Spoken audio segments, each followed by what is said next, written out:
Ele iniciou sua carreira política no PPS em 1998. Após um longo período de afastamento do cenário político, ressurge em 2007 no PSDB.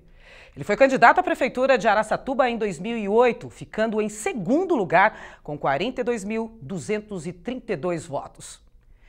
Em 2010, foi candidato a deputado estadual por São Paulo, obtendo 62.338 votos. O programa Memórias do Poder Legislativo dessa semana recebe Dilador Borges. Deputado, seja sempre muito bem-vindo aqui a uma casa que já é sua, né? Obrigado, Silvio. Aqui eu me sinto em família. É gostoso quando você passa por um lugar, né, e todo mundo, todos te tratam muito bem, com deferência, eu acho que nem merecida. E aqui realmente eu deixo uma família, quando eu volto a essa casa, que é a casa do povo, né, do Legislativo, aqui em alguns momentos eu chego a me emocionar. É muito bom estar no meio de vocês. O senhor chegou aqui quando a gente soube que o senhor seria o nosso próximo convidado do programa, a redação ficou empolvorosa ali. O deputado vai voltar, vai voltar. Mas, deputado, antes da gente começar a falar da sua... da parte em que o senhor ficou aqui, o tempo que o senhor ficou aqui no mandato como deputado estadual, eu queria entender como que foi lá atrás. O senhor veio do interior, o senhor representa Araçatuba, mas não é de São Paulo, o senhor é mineiro. Sou mineiro. Na verdade, viu, uma coisa que eu nunca falei em televisão, eu vou contar para você. Vamos lá. Com essa simpatia sua, eu vou falar. Na verdade, eu nasci no Goiás, mas eu sou filho de meus pais, né? Meu pai e minha mãe mineira. Eu nasci naquela época, demorava para registrar, né? Tinha que ter a certeza que ia vingar. Verdade. Que ia vingar, que era tanta doença, ia sobreviver. E meu pai acabou me registrando como mineiro. Né? E eu me considero mineiro. Então, qual é o nome da cidade? Itapajipe. Itapajipe. Mas eu nasci em São Luís do Monte Belo, no Goiás. E aí muitas vezes o pessoal começa a questionar, não, você é goiano, então você nasceu em Goiás. Aí eu faço aquela pergunta tradicional do caipira nossa lá. Gato que nasce no forno é biscoito? Não é, então eu sou mineiro. Então é mineiro, então não tem problema. Vim de Itapajipe, né? Saí de Itapajipe aos 22 anos, mas fui à escola aos 12 anos e meio. Né? O filho mais velho, de 7, muitas dificuldades. Meus pais não tiveram oportunidade de ir à escola, né? E com começo de vida sempre muito difícil. Eu sou mais velho, só pude ter a oportunidade de ir à escola aos 12 anos e meio. Nossa. Saí da roça com 18, né? E fui para trabalhar ainda no serviço braçal por mais 4 anos na nossa cidadezinha, que cidade pequena, Itapajipe. E depois me transferi em busca, né, com o incentivo da minha mãe, principalmente. A minha mãe não teve oportunidade de ir na escola, mas sempre teve aquela visão intelectual, né, que ela sabia, ela entendia que precisava de ir em busca do saber, do conhecer, para você poder avançar mais e sair daquela vida que ela foi criada e ali, né, e muita dificuldade para nos criar. E daí o senhor veio para São Paulo? Eu vim para São Paulo. Estado de São Paulo? Estado de São Paulo. A porta de entrada para mim em São Paulo foi São José do Rio Preto. E lá... Cidade grande, né? Cidade próspera. Muito boa. Rio Preto é uma cidade muito boa. E o meu primeiro serviço burocrático, vamos dizer assim, foi trabalhar bancário. Eu fui ser correntista, né? Escriturário do Banco Cominde. Aí o senhor já estava com quantos anos? Eu tinha 22 anos. 22 anos? 22 super anos. Jovem. Aí no segundo ano, no ano seguinte, aí eu tive a felicidade de encontrar a minha cara metade lá no banco. Que está casado até hoje. Até hoje. Fiz agora dia 1º de julho, 38 anos de casado. Parabéns. E 31 anos de Araçatuba. Você vê 2 datas muito importantes na minha vida. Como chama a sua esposa? Deomerce. Dilador Deomerce não é sempre que você consegue. Não é sempre que se encontram, né? E foi uma loteria que eu ganhei, uma grande parceira, como sempre as mulheres sempre ajudando os homens, né? E aí me incentivou a estudar. Entrei naquele período, fui vendedor de pneu numa empresa, aí fui para o Grupo Votorantim aos 24 anos. E aí ali eu encontrei com o pessoal e a empresa sempre incentivou, estuda, precisa estudar. E minha mulher também, A minha sogra, né, que era viúva, foi morar comigo. Precisa estudar, porque é só assim que as coisas acontecem melhor e tal. E acabei com muita dificuldade. Aos 32 anos, terminei minha faculdade, sou formado, advogado. Advogado. Né, de OAB, mas nunca advoguei, tá? Aos 32 anos, é um pouco assim da minha história. Bom, o senhor saiu do interiorzinho, foi para o interior maior, interiorzinho, e pelo amor de Deus, não estou menosprezando, mas uma cidade pequenininha. Foi para uma cidade maior, já aqui no estado de São Paulo, estudando depois de bem mais velho, né, numa idade que já não era mais para se estudar. Muitas pessoas largam, né, por aí e não abraçam mais essa continuidade. E ainda se formou em Direito, que não é uma faculdade fácil.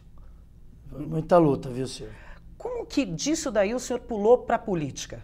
Demorou? Eu dei dali em 89, perdão, 85, né, eu fui transferido a pedido e com uma promoção do Grupo Votorantim, eu fui transferido para Araçatuba. E nesse meio, a minha mulher trabalhava no Cominde, e no dia do nosso casamento, 1º de julho de 78, ela prestou um concurso no Banespa e passou. Então, naquele momento que eu fui transferida, ela já estava trabalhando no Banespa, também foi transferida para Araçatuba, e ali começamos, né, um novo desafio, que eu sempre gostei muito de desafio, viu, Silvio? E no ano seguinte eu vi ali naquela cidade, Araçatuba, uma cidade próxima, uma cidade progressista, né? Eu falei, aqui eu acho que eu tenho a oportunidade de arriscar alguma coisa. E nunca tinha arriscado nada por conta, né? Sempre trabalhando como empregado, montei um depósito de bebida. Daí a coisa deu certo, e depois fui para o material de construção, que é o segmento que eu estou até hoje. Mas quando foi, como você diz, em 98, amigos me convidou, falaram, não, você tem a liderança, sempre ali envolvido nos bastidores, com essa liderança você precisa entrar num partido e tal, e até arrumaram um partido para mim. Foi até o deputado Vaz de Lima, que a gente Vaz de Lima está aqui com a gente agora de novo. Eu até falei hoje com ele. Falou, vocês precisam organizar, o grupo de vocês precisa organizar um partido que a gente avança, a comunidade, a sociedade avança só através da política, né, das leis. Né, e eu achei interessante naquele momento, eu não entendia. Nos organizamos no PPS. Fizemos a dobrada lá, uma coligação com o PSDB, né, que eu sempre, quando eu fui abrir os olhos para a política, já na faculdade de Direito, que Direito é muito polêmico, né, vai em busca e tal. E eu tive a sorte, naquele momento, o nosso governador era o Franco Montoro, o qual eu admirava demais, né, a serenidade dele, o respeito, unanimidade aquela calma, né, e eu ali falei, bom, o Montoro está aí, então participar. E coligamos, do PPS, coligou, nós oferecemos o nome de vice com o PSDB. Mas naquele momento, eu acho que sem maturidade, né, eu fiquei muito decepcionado com a maneira de tocar a política. Nós perdemos a campanha, um candidato bom, moço novo, de boa formação, de boa família, mas é muito confronto, assim, que eu não imaginava que existia dentro da política. Um mundo novo, né? Um mundo novo para mim. E eu fiquei meio decepcionado, confesso para você. Eu falei, não vou mais mexer com política, nunca mais eu quero saber de política.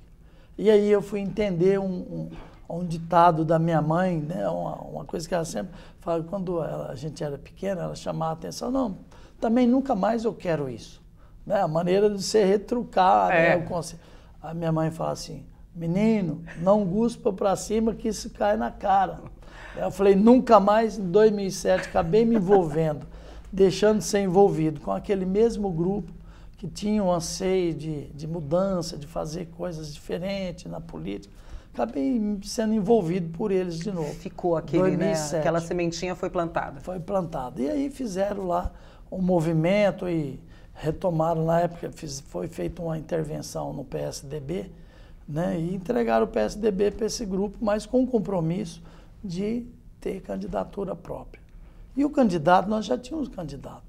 Mas por uma fatalidade, ele teve, na época de assumir a candidatura, teve um princípio de infarto. Colocou estente e tal, E aí, não sei, né? Deus, a gente não sabe Mexendo prever o futuro. pauzinhos, né? Deus colocou isso nos meus ombros e os amigos. Não, é você, é você. Falou, e você chegou aqui sem nada, você hoje tem a obrigação de trabalhar um pouco para a cidade. Claro que era uma brincadeira, mas você sabe que aquilo me entrou na cabeça, me deixou encabulado. Eu não dormi aquela noite pensando nisso. Falei, você sabe que eles têm razão. Eu tenho que fazer a alguma minha coisa. mulher não queria, minha família, meus sócios, eu tenho empresa, tenho sociedade. Me incentivaram a não aceitar esse desafio, mas eu acabei não resistindo e aceitei e abracei. Em 2008, nunca, sem nenhuma experiência de política, e acabei tendo esse resultado que foi magnífico. Foi magnífico, foi um bom resultado. 42 mil votos para uma região, para uma cidade que não é como São Paulo, assim, a gente sempre compara com São Paulo, 11 milhões de pessoas, Silvio, é expressivo. E o que é pior para minha cabeça, né? É os números. Porque esses 42 mil votos, você não sabe o que eles representam, porque você não está lembrado do que foi do outro lado. Eu perdi a eleição num colégio eleitoral de 129 mil eleitores, perdi a eleição por 431 votos. Isso representa 0,4% dos votos. E aí? Então, aí aquele número ficou na minha cabeça. E aí, eu imaginei que o senhor é persistente, perseverante, assim, não larga facilmente, né? Não, eu sou muito determinado. Esses 400 sabe? E poucos votos ficaram na cabeça do senhor. Isso ficou, e o grupo, a sociedade, me cobrando, veio em 2010. Falou, não, você tem que ser candidato a deputado, nós não temos representatividade nenhuma, uma região aqui com mais de 600 mil eleitores, tem um deputado, né, e tal. E eu acabei aceitando mais uma vez o desafio. Por que não? E tive aqui uma votação expressiva também. Tive a maior votação até hoje a deputado dentro de Araçatuba. Tive quase 40 mil votos, 39 mil e poucos votos naquele pleito. Nossa. Daí fiquei na 5ª suplência. Você sabe por quantos votos? Não. 243 de votos. Novo em isso 5º daqui. lugar. O último eleito foi o Vignoli, e eu fiquei do Vignoli a 242 votos. Quer dizer, se eu tivesse sido 243, eu tinha sido o último eleito. Fiquei, hoje está na casa, meu amigo, o Ramalho da Construção. Ramalho da Construção. Teve 49 votos a mais do que eu.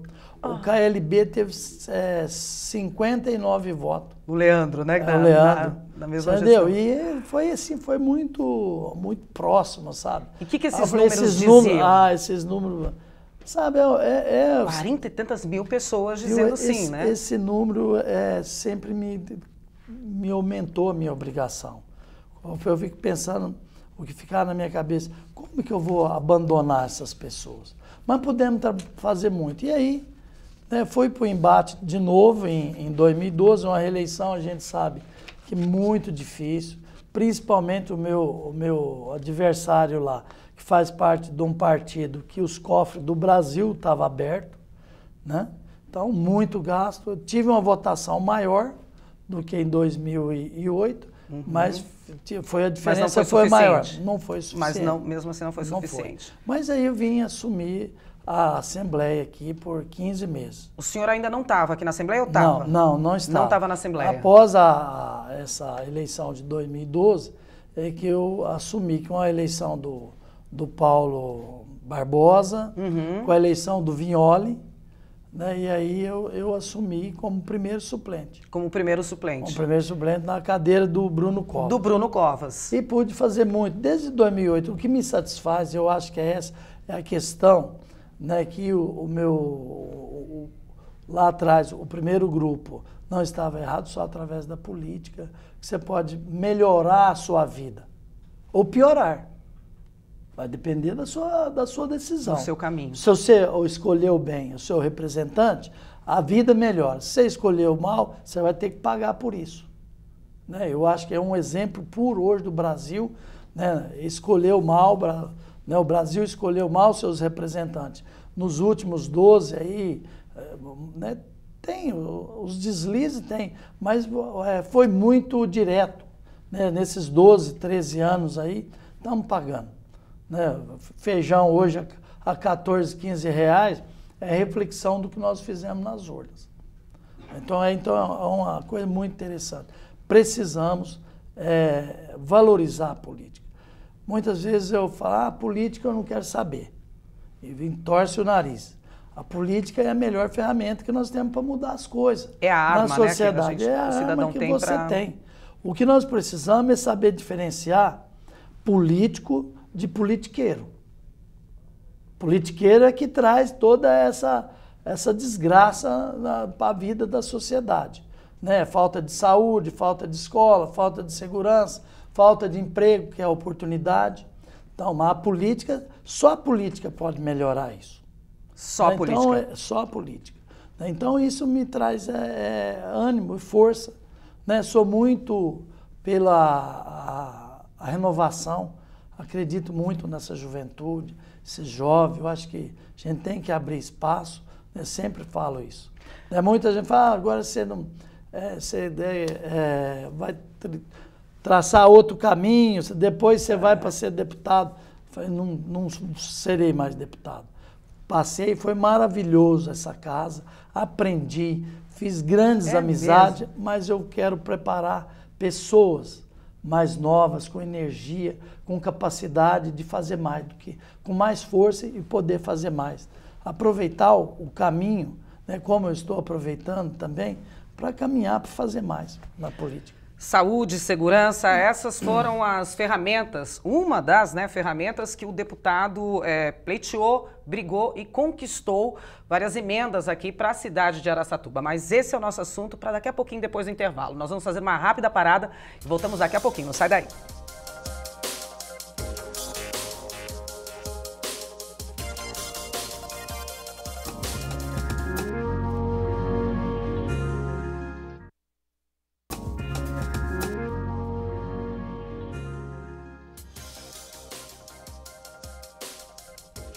O programa Memórias do Poder Legislativo é um programa produzido e idealizado pela Associação dos Parlamentares do Estado de São Paulo. E hoje recebemos o deputado Dilador Borges. A gente sempre vai chamá-lo de deputado, não tem como. Eu falei no bloco anterior que o senhor foi bastante atuante aqui na Assembleia Legislativa como deputado estadual, levando a atenção do Estado de São Paulo, do governo do Estado de São Paulo, para aquela região ali de Araçatuba, que é exatamente o que um deputado faz, né? Que eles falam muito desse trabalho de um deputado distrital, né? Como se fosse daquela região ali mesmo. Eu tive a oportunidade de conhecer Araçatuba, uma cidade de pessoas maravilhosas, simpaticíssimas, de um clima muito gostoso, mas que na época estava com um problema muito grave, que era, vocês iriam receber um lixão que viria com lixo hospitalar, inclusive de outras cidades.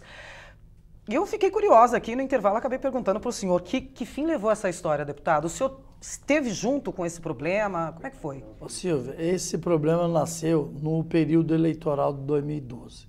E nós descobrimos que o prefeito, né, naquela época, deu na calada da noite uma autorização para montar um lixo lá. E denunciamos no programa de televisão nosso. Mas como a política está um pouco desacreditada, eles acharam, a sociedade achou que era um discurso politiqueiro meu. Não era verdade. E daí que passou tudo que eles perceberam, aí viu a gravidade. Né? E aí a sociedade se mobilizou, teve na rua, né? Lá a nossa vereadora teve presente, a Tiesa, né? A Edna Flor, que hoje ela vai estar comigo em outras áreas, outras frentes. Né? Mas a sociedade se mobilizou e enterrou. Mas era gravíssimo ali, gravíssimo. Deputado, Porque era do lado de plantações de lavouras. Não é essa ali, a questão. Né? Às vezes a pessoa fala, mas o dilador é contra o lixão. Sou contra. O que não foi feito foi um estudo específico para ver se aquela é a área. Agora, o lixo nós temos que cuidar. Claro. Essa responsabilidade nós temos que ter.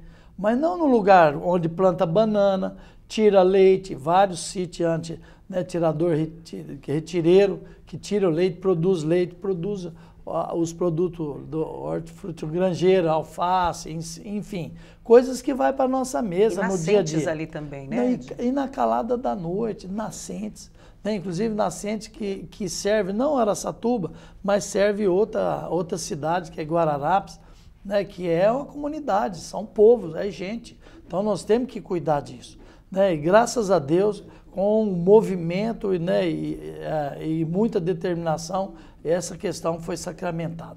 Eu me lembro que a o lixo pode existir, mas não naquele lugar, num lugar onde possa ser tratado com respeito à natureza. Bom, deputado, o senhor esteve aqui por um tempinho, né, aqui na Assembleia Legislativa. 15 meses, depois eu voltei mais 45 dias. 15 meses, depois mais 45 dias. Mas o senhor foi extremamente atuante aqui na Assembleia. Eu vou falar algumas coisas aqui, o senhor, por favor, me acrescente ou corrija se eu estiver errada. Volta do Comando de Policiamento do Interior, que a gente chama de CPI 10. O que é isso? O CPI, porque antes era um batalhão. Nós tínhamos o CPI, era CPI 5.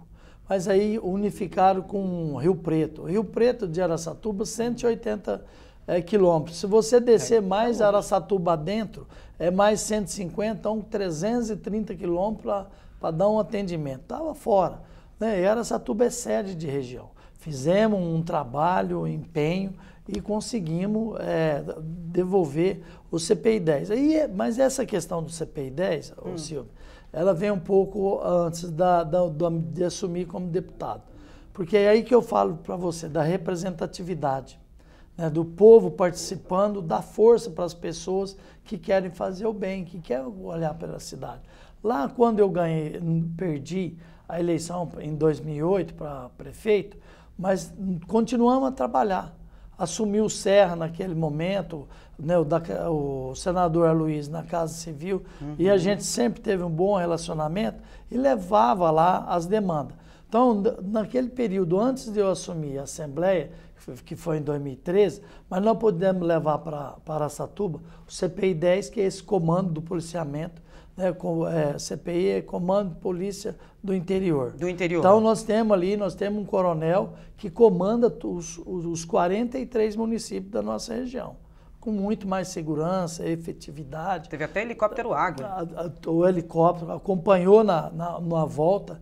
Eu ainda brinco, pessoal, a vantagem que nós fomos embora como CPI 5 e voltamos como CPI 10. O dobro. Viu? E realmente faz um serviço 10, a polícia militar, o DEINTER 10, né, que é o comando da regional da Polícia Civil, né, levamos para lá Poupa Tempo, levamos para lá o AME, terminamos o Hospital do Rim, aí já eu como deputado, representando Araçatuba na Assembleia Legislativa, terminamos o Hospital do Rim.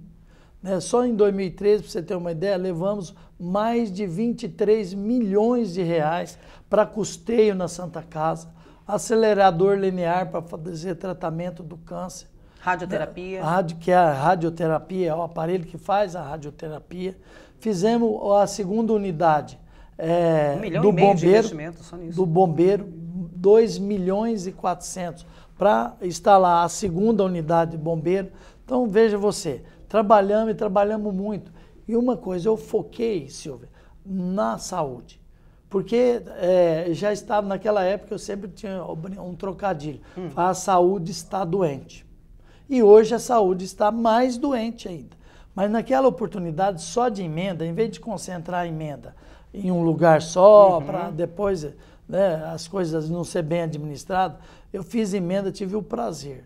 Fiz emenda para mais de 100 municípios em ambulância. Então eu trabalhei, procurei a contemplar, né, a todos os municípios da região, além porque nós estamos em 43 municípios ali, né? A nossa nona região, que é a qual faz parte, né, Araçatuba. Mas nós ainda fizemos para outros municípios que me ajudou, que acreditou no meu trabalho. Né, e que é para beneficiar a população. A política é para cuidar do povo, mas não é do povo lá de casa, né? Porque muitos que estão hoje na política, e nós estamos vendo aí o sucesso da Lava Jato, é porque são pessoas que entrou na política para cuidar do povo, mas o povo da casa deles, né? Do filho, não é essa. A ideia, né? A política não nasceu para cuidar de meia dúzia. A política é para cuidar da sociedade, cuidar do povo de verdade, de todos, sem distinção. De todos. Deputado, olha, eu vou falar algumas coisas aqui, ó. Centro de Radioterapia Casa Mata, Araçatuba, investimento de R$ 1,5 milhão.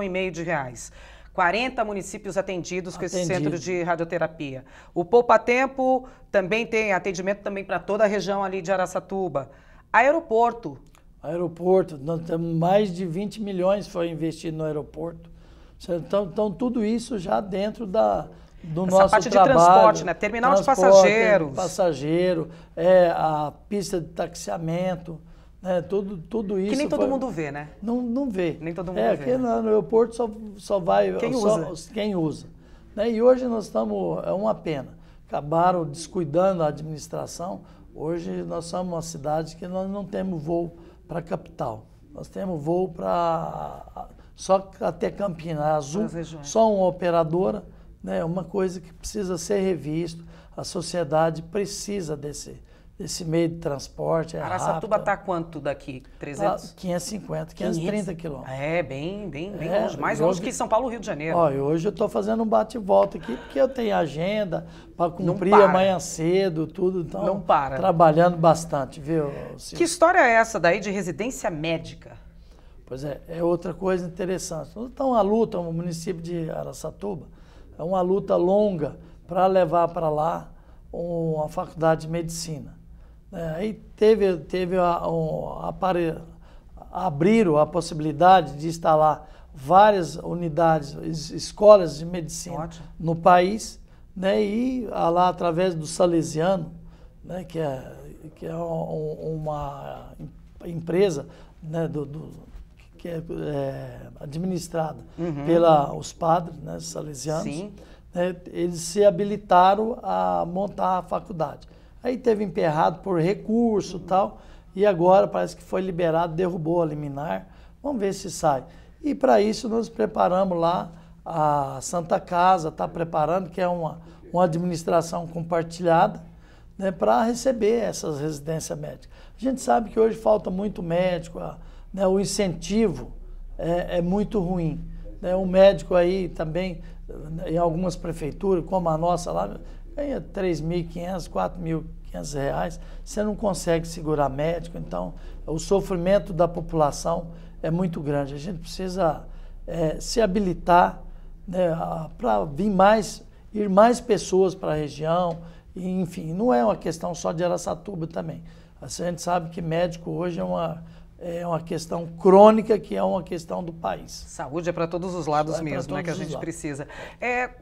Ao que o senhor dá esse jeito de conseguir as coisas para a cidade, esse olhar para a cidade de Araçatuba? É o seu jeito, são os seus contatos, porque o senhor é uma pessoa relativamente nova na política, né?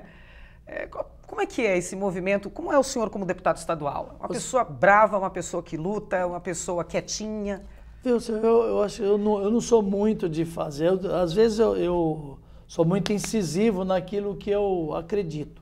Sabe, eu sou combatente e tal, mas eu sou muito do diálogo, conversar, né, ter um bom relacionamento com as pessoas, porque eu acho que é só assim que nós vamos melhorar a nossa humanidade, a nossa população.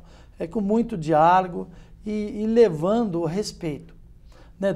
Você tem que fazer com que a política tenha respeito. Mas você, para ser respeitado, você tem que dar o quê? Respeito. Né? E é essa questão que eu brigo muito. E eu gosto muito de Araçatuba. Eu costumo dizer que eu fui para Araçatuba por determinação. Estou hoje por opção. Né? Porque quando a empresa, na reengenharia, foi feita, me convidaram para ir para o Nordeste. Acompanhar a empresa para o Nordeste, abrir novas fronteiras. Não, eu já tinha acostumado, meus filhos na escola, já estava mais ou menos estabilizado. A minha mulher, né, tinha uma gerência do Banespa que ela administrava. Então, eu estava mais ou menos, gostei da cidade. Então, o que eu faço... 31 anos lá? 31 anos. 31 anos. O que eu faço por Araçatuba é por gratidão. Né? Eu costumo falar, eu sou um filho adotivo lá. Mas um filho adotivo que reconhece, que tem gratidão. Porque a pior coisa no ser humano é a ingratidão. Machuca muito. Né? E eu jamais quero ser ingrato com Araçatuba. Eu quero sempre levar no meu coração e passar para os meus netos a gratidão que eu tenho, porque ali nasceu a minha oportunidade, né, de ser uma pessoa hoje que recebe, né, uma responsabilidade e que as pessoas têm gratidão. Eu sinto no olhar das pessoas que quando você faz as coisas sem interesse, elas reconhecem, elas ficam agradecidas. E é isso, esse é o papel da política, esse é o papel do político. Em 2013, o senhor saiu no jornal Nossa Cidade de São Paulo, numa homenagem que foi feita pela Polícia Militar. O senhor sempre anda muito próximo aí da segurança e sempre muito junto à segurança, né? O deputado estadual, tem aqui a notícia, foi condecorado com a medalha Brigadeiro Tobias.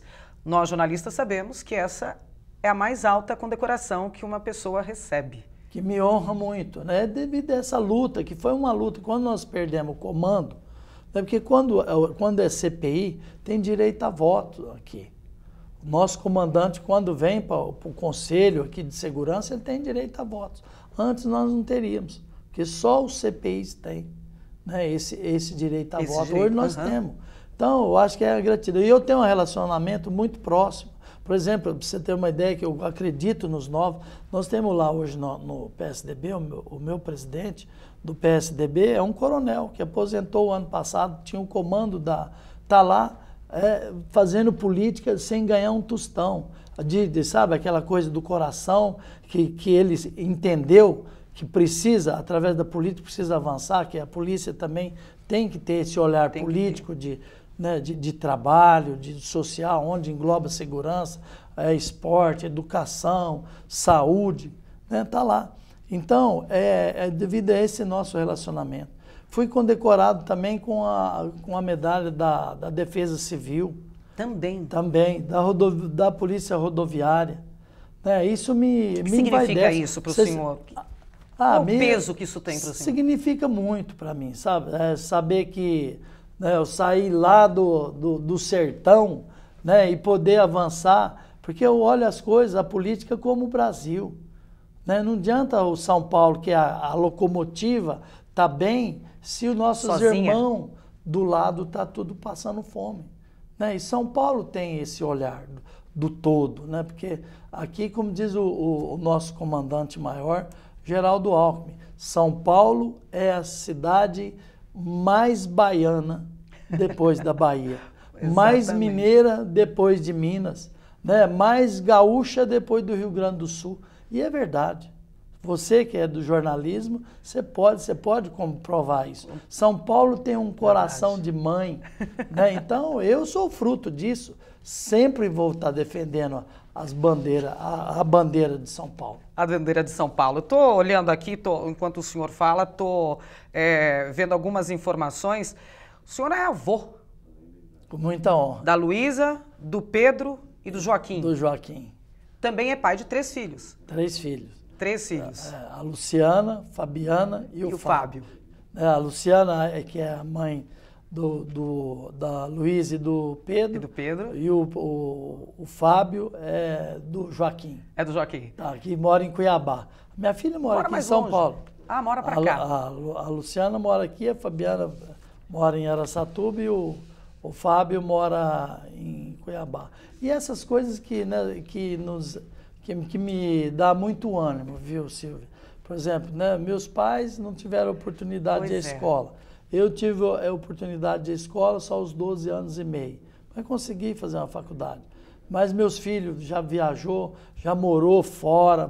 Minha filha morou na Islândia, a mais velha, a Luciana, morou no Canadá, a do meio morou na Islândia, o meu filho morou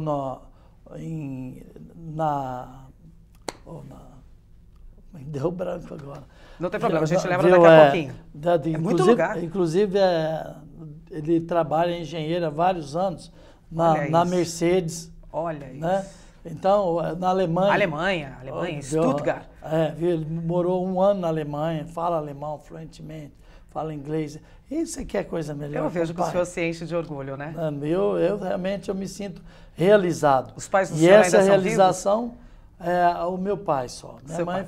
A minha mãe eu perdi ela em 7 de setembro, bem no meio da campanha de 2014, no meio não, chegando. Chegando. Né? Mas meu pai fez agora, dia 1º de julho, 86 anos. 80, como ele chama? Valdemar Ferreira Damasceno. Um beijo enorme para o senhor, seu Valdemar, o seu filho aqui contando um pouco dessa história aqui do parlamento, desse caminho que a gente se entende hoje na política, né? Tentando entender por que nós estamos hoje nesse momento. Deputado, o senhor fazendo uma avaliação aí da sua carreira, esse estudo que veio mais tarde, a faculdade que veio mais tarde, entrou na política mais tarde também. O senhor ainda tem muito para fazer, o senhor está começando a vida agora, então. Não, hoje eu quero... É claro que a gente ainda tem um projeto, né? Pelo menos para os próximos 10 anos. Não vai ficar quieto. 10 anos. Não, depois eu vou curtir os netos. Não vai ficar parado vendo a vida passar, né? Eu não vou, mas eu ainda quero fazer muito por Araçatuba. Sabe, eu acho que ainda, através das minhas empresas... Como cidadão. Né? Procurando a buscar pessoas que possam ter a oportunidade que eu tive em Araçatuba. Tem muito espaço. Para você ter uma ideia, Silvia, né, você disse que esteve em Araçatuba e gostou muito. Enorme, né? Araçatuba é uma cidade falei maravilhosa. Que eu fui lá no Bola 7, né? Eu falei que eu tinha ido no Bola 8, fui no Bola 7. Vai ter o Bola 8, hoje que o pessoal apelidou de Bola 8. Mas para você ter uma ideia, ó, nós temos hidrovia. Temos um dos maiores espelhos d'água. Hoje a captação de água nossa é do Tietê. Nós não vamos ficar sem água. Né? O Geraldo está fazendo aí, o governador de São Paulo, né? Vai fazer uma derrocagem. Derrocagem é um aprofundamento no leito do rio. De 10 quilômetros para não ter essa interrupção, que esse ano passado interrompeu, baixou muito a água do Tietê naquele trecho nosso ali de Araçatuba. Porque a última usina para chegar no Paraná, no Rio Paraná, é a Três Irmãos.